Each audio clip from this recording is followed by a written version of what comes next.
चलिए अब जानेंगे कवि मंगलेश डबराल द्वारा रचित कविता संगतकार। उससे पहले हम उनके जीवन के बारे में जानेंगे।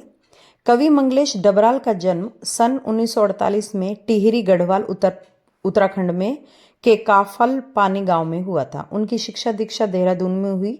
वे दिल्ली आकर हिंदी पेट्रियट प्रतिपक्ष और आसपास में काम करने के बाद भोपाल में भारत भवन से प्रकाशित होने वाले पूर्वाग्रह में सहायक संपादक बने। इसके उपरांत इलाहाबाद और लखनऊ से प्रकाशित अमृत प्रभात में भी उन्होंने काम किया। इसके बाद 1983 में उन्होंने जनसत्ता अखबार में साहित्यिक संपादक का पद संभाला।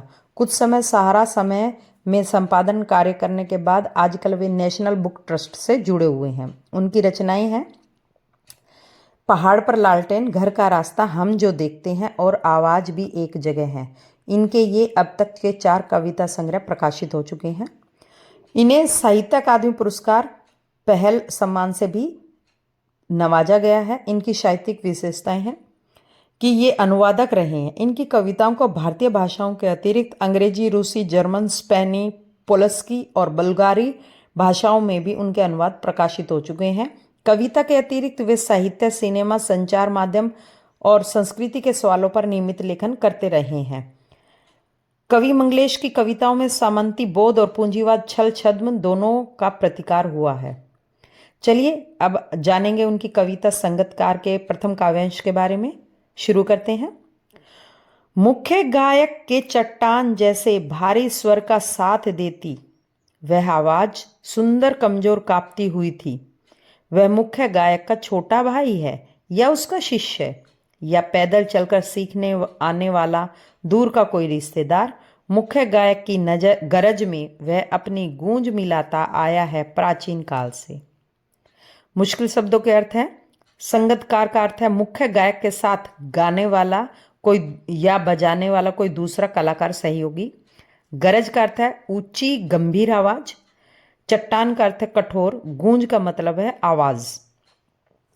इसकी व्याख्या इस प्रकार है। कवि कहता है मुख्य गायक जब कोई गीत गाता है तो उसके साथ चट्टान के समान कठोर भारी ध्वनि के साथ कांपती हुई आवाज सहायक गायक की होती है। ऐसा लगता है जैसे वह सहायक गायक उसका भाई हो। जिस प्रकार से छोटा भाई हर कार्य क्षेत्र में बड़े भाई का साथ देता, वैसे ही सहायक गायक मुख्य गायक के स्वर का साथ देकर उसके गायन की कमियों को ढक देते हैं।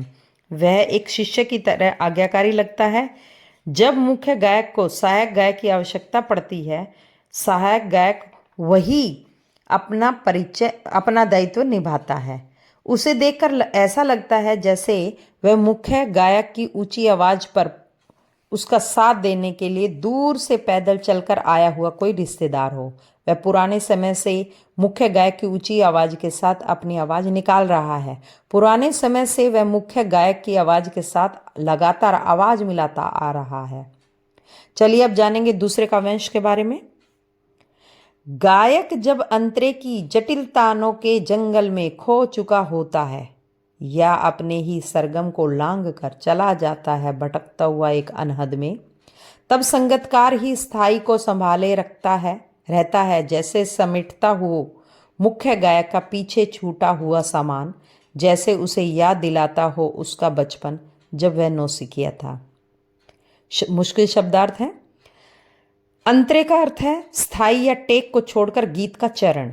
तानों का अर्थ है संगीत में स्वर का विस्तार। सरगम का अर्थ है संगीत के 7 स्वर। षडज, ऋषभ, गांधार, मध्यम, पंचम, धैवत और निषाद। इन्हीं नामों के पहले अक्षर से सरगम बना है। नौसिखिया का अर्थ है जिसने पहले सीखना आरंभ किया हो। व्याख्या इस प्रकार कवि कहता है जब मुख्य गायक गाने की स्थाई का गान करते हुए संगीत के स्वर का विस्तार करते हुए कठिन ताल में खो जाता है या संगीत की 7 स्वरों को पार कर अनहद की खोज में भटक जाता है, उस समय सहायक गायक ही गीत का चरण संभाले रखता है। वह सहायक ठीक मुख्य गायक के साथ ऐसे गायन करता है जैसे यात्री के पीछे छूटे सामान को समेट रहा हो। सहायक गायक की भूमिका ऐसी होती है मानो मुख्य गायक को उसके आरंभिक दिनों की याद दिला रहा हो। सहायक गायक की भूमिका मुख्य गायक की कमियों को ढकने की होती है। चलिए अब जानेंगे तीसरे काव्यांश के बारे में।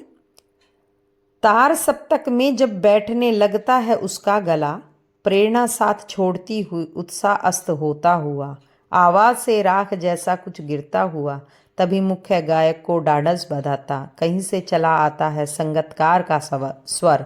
कभी कभी वह यूं ही दे देता है उसका साथ, यह बताने के लिए कि वह अकेला नहीं है। मुश्किल शब्दार्थ है। ढाढ़स का अर्थ है दिलासा, राख जैसा कुछ गिरता हुआ का अर्थ है बुझता हुआ स्वर। इसकी व्याख्या इस प्रकार कवि कहता है, तार सप्तक में जब मुख्य गायक का गान करते हुए गला बैठने लगता है, जब उसकी प्रेरणा उसका साथ छोड़ती है, गाने का उत्साह थकावट के कारण समाप्त होने लगता है, आवाज का स्वर धीमा पड़ने लगता है, तभी मुख्य गायक को हिम्मत देता हुआ सहायक गायक का स्वर सुनाई देता है, जो मुख्य गायक के स्वर को संभाल लेता है। कभी कभी अनायास ही वह मुख्य गायक का साथ दे देता है ताकि उसे अकेलापन ना लगे।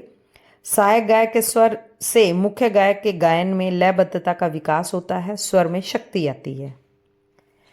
चलिए आगे बढ़ते हैं चौथे काव्यांश पर।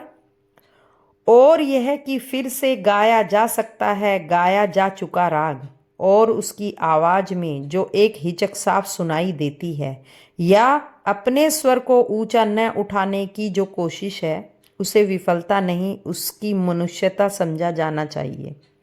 मुश्किल शब्दार्थ है। हिचक का मतलब शर्म या संकोच।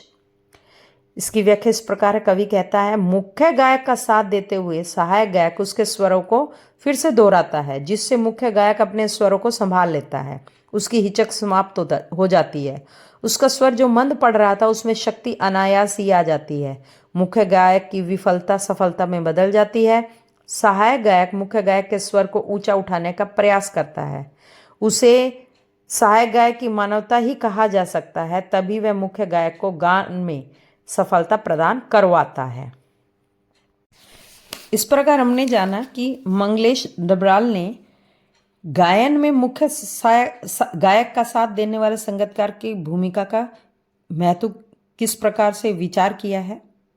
दृश्य माध्यम की प्रस्तुति जैसे नाटक, फिल्म, संगीत और नृत्य के अतिरिक्त समाज और इतिहास में अनेक ऐसे प्रसंग देख सकते हैं जहां नायक की सफलता में अनेक लोगों की महत्वपूर्ण भूमिका होती है। यह कविता हमें यह संवेदनशीलता विकसित कराती है कि उनमें प्रत्येक का अपना अपना महत्व है और उनका सामने ना आना उनकी कमजोरी नहीं बल्कि मानवीयता है। दोस्तों, अगर आपको मेरा वीडियो पसंद आ रहा है तो लाइक करें, सब्सक्राइब करें और मुझे कमेंट सेक्शन में जाके बताएं कि मुझे किस टॉपिक पे वीडियो बनानी चाहिए। और मेरा वीडियो देखने के लिए आपका बहुत बहुत धन्यवाद।